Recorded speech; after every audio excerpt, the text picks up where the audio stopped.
সেজুতি নাট্য সংস্থার 25 বছর পূর্তিতে রজত জয়ন্তী উৎসব উদযাপন দুবরাজপুরে। বীরভূম জেলার দুবরাজপুরের সেজুতি নাট্য সংস্থার 25 বছরে পদার্পণ উপলক্ষে পালিত হলো রজত জয়ন্তী উৎসব। এই উপলক্ষে 16 জুন সন্ধ্যা থেকে রাত্রি দুবরাজপুর পৌরসভা কক্ষে বিশেষ অনুষ্ঠান ও নাটক পরিবেশিত হয়। এই অনুষ্ঠানে উপস্থিত ছিলেন দুবরাজপুর পৌরসভার পৌরপ্রধান পীযূষ পাণ্ডে, দুবরাজপুর শ্রী শ্রী সারদা বিদ্যাপীঠের প্রধান শিক্ষক শুভাশিস চট্টরাজ, বিশিষ্ট আইনজীবী স্বরূপ আচার্য, নাট্যপ্রেমী সুরভি বক্সী, বিশিষ্ট শিক্ষক অরিন্দম চ্যাটার্জি সহ বিশিষ্টজনেরা।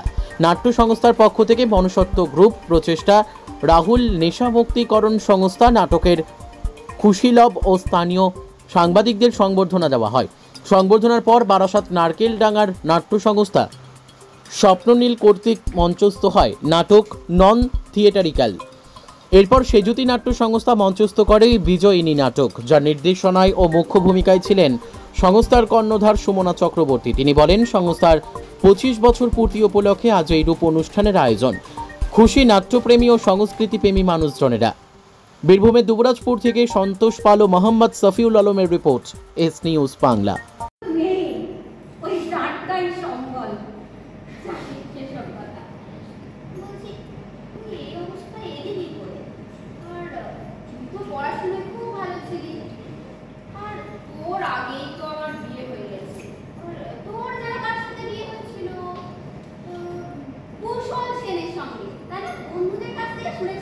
তারপরে কেমন প্রশংসা করছিস, বাচ্চা কাছে কি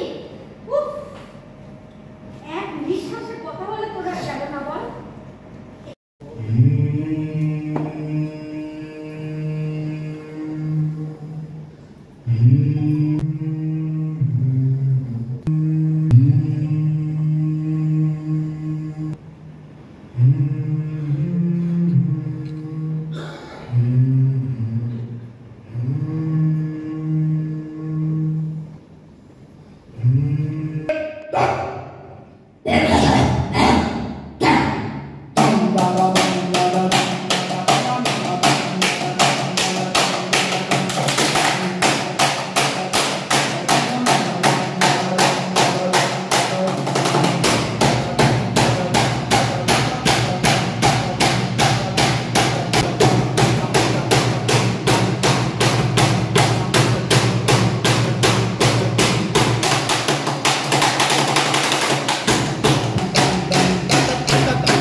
Jangan